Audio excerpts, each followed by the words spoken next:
नमस्कार। हिंदी में आज हमें न पैसे मिलते हैं न यश मिलता है, दोनों ही नहीं। इस संसार में लेखक को चाहिए कि वह बिना किसी कामना के लिखता रहे। जी, ये शब्द, ये वाक्य हैं हिंदी साहित्य में कथा सम्राट और उपन्यास सम्राट के नाम से विभूषित मुंशी प्रेमचंद के। माफ़ कीजिए, मैं नाम को थोड़ा ठीक करना चाहता हूँ। जी, ये शब्द हैं हिंदी साहित्य में कथा सम्राट और उपन्यास सम्राट के नाम से विभूषित प्रेमचंद के। अंतर आप लोग समझ गए होंगे। पहले मैंने कहा था मुंशी प्रेमचंद और बाद में मैंने सुधार कर फिर कहा प्रेमचंद। प्रेमचंद ही उनका नाम था। यह सच है कि उन्होंने स्वयं तो कभी अपने नाम के साथ मुंशी लगाया ही नहीं। जैसा कि हम सब लोग जानते हैं कि मुंशी प्राय किसी साहूकार या किसी व्यापारी की दुकान पर हिसाब रखने वाले व्यक्ति को कहा जाता है, या किसी वकील के बस्ते पर बैठने वाले, उसकी फाइल को व्यवस्थित करने वाले और उसके अन्य कार्यों को करने वाले व्यक्ति को मुंशी कहा जाता है। क्या प्रेमचंद के नाम के साथ जुड़ा मुंशी उनके किसी ऐसे व्यवसाय का द्योतक है? बता देना समीचीन होगा कि प्रेमचंद अपने समय के एक अच्छे सुशिक्षित व्यक्तित्व थे और ऐसे प्रमाण मिलते हैं कि वे डिस्ट्रिक्ट बोर्ड में सब इंस्पेक्टर और डिस्ट्रिक्ट जो एजुकेशन ऑफिसर होता है उन जैसे पदों पर भी उन्होंने कार्य किया था। ऐसा कोई प्रमाण नहीं मिलता कि प्रेमचंद ने किसी मुंशी का जो है वो कार्य किया हो, विशेष रूप से किसी हिसाब किताब लगाने वाले का जो उन्होंने कार्य किया हो। सच्चाई तो ये है कि प्रेमचंद ने जिस समय वर्ष 1905 में ट्रेनिंग कॉलेज से पढ़ाने की सनद पाई थी, तो उनके सर्टिफिकेट पर ख़ास तौर से लिखा गया था कि वह हिसाब पढ़ाने के अयोग्य हैं, और वो शब्द थे not qualified to teach mathematics. Not qualified to teach mathematics. तो स्पष्ट सी बात है कि प्रामाणिक रूप से भी प्रेमचंद जो विषय गणित है उसमें प्रवीण नहीं थे, लेकिन प्रेमचंद ने भारतीय समाज के गणित को बहुत सूक्ष्मता से समझा था, जिसे हम बाद में उनकी कहानियों और उपन्यासों में बहुत प्रखरता से देख पाते हैं। अब प्रेमचंद के नाम के साथ ये मुंशी जुड़ जाने की क्या कथा है? क्या प्रेमचंद ने स्वयं लिखा कभी अपने नाम के साथ मुंशी? यह मैं पहले ही इस वीडियो में बता चुका हूँ कि प्रेमचंद ने अपने नाम के साथ कभी भी मुंशी नहीं लिखा।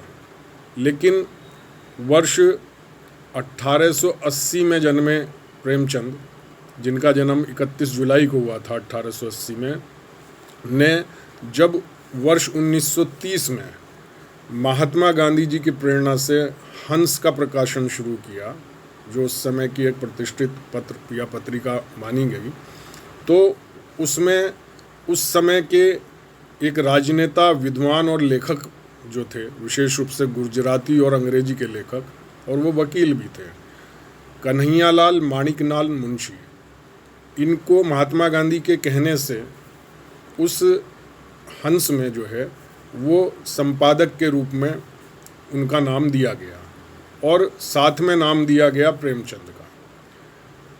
1930 का वह समय था जब कंपोजिटर जो हैं वो एक एक अल्फ़ाबेट उठा करके खांचे में रखते थे और फिर उस खांचे से प्रकाशन कार्य होता था।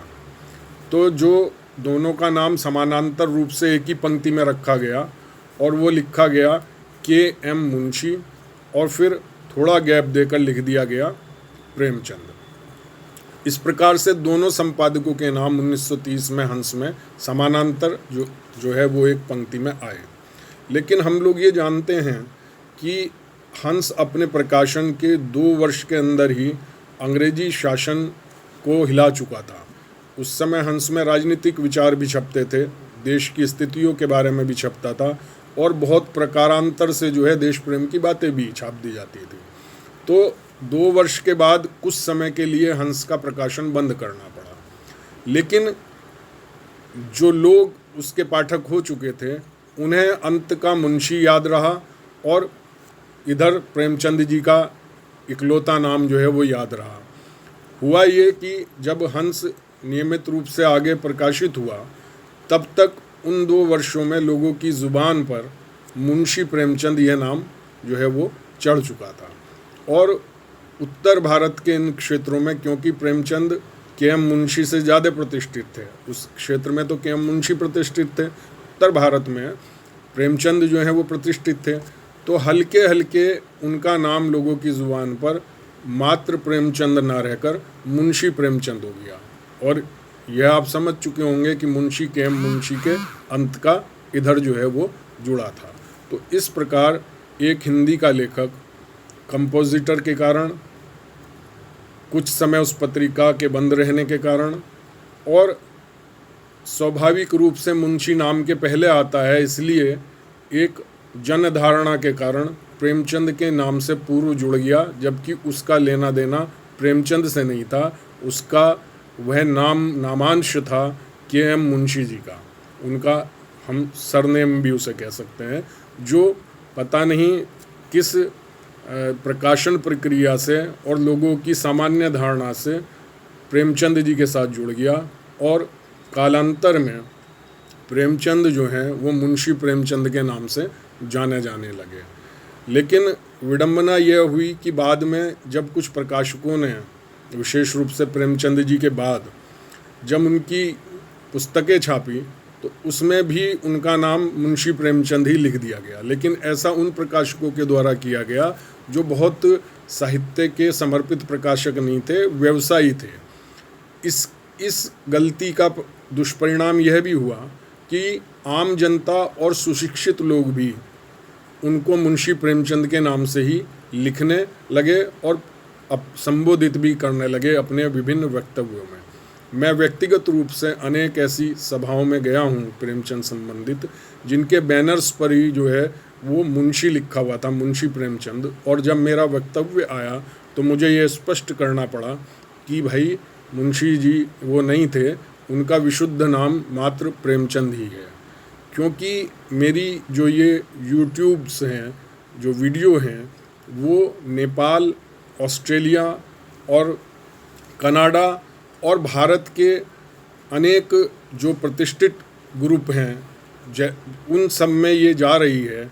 इसलिए यह बता देना मुझे समीचीन प्रतीत हो रहा है कि हिंदी के एक लब्ध प्रतिष्ठित उपन्यासकार और कहानीकार के नाम को बिगाड़ा ना जाए और उन्हें मुंशी प्रेमचंद ना कहकर मात्र प्रेमचंद के नाम से संबोधित किया जाए और लिखा जाए। यह हम लोगों का जो है वो कर्तव्य है। प्रेमचंद के बारे में एक धारणा और भी आती है कि उनकी पुण्यतिथि को लेकर कुछ लोग 7 अक्टूबर बताते हैं, कुछ लोग 8 अक्टूबर 1936 बताते हैं। तो मेरे पास जो है वो हिंदी साहित्य सम्मेलन प्रयाग की सम्मेलन दैनंदिनी है, ये सम्मेलन दैनंदिनी। और आप लोग जानते हैं कि हिंदी साहित्य सम्मेलन बहुत शोध के बाद जो है वो तिथियां और अन्य जानकारियां देता है। तो इस दैनंदिनी के अनुसार जो है प्रेमचंद जी की जो पुण्यतिथि है वो 8 अक्टूबर बैठती है और 1936 में उनका देहावसान हुआ था। प्रेमचंद जी के बारे में एक और बड़ी विडंबनापूर्ण बात कही जाती है कि उन्होंने बड़ी निर्धनता में जो है अपना जीवन व्यतीत किया और अंत समय में भी वो बड़े निर्धन थे।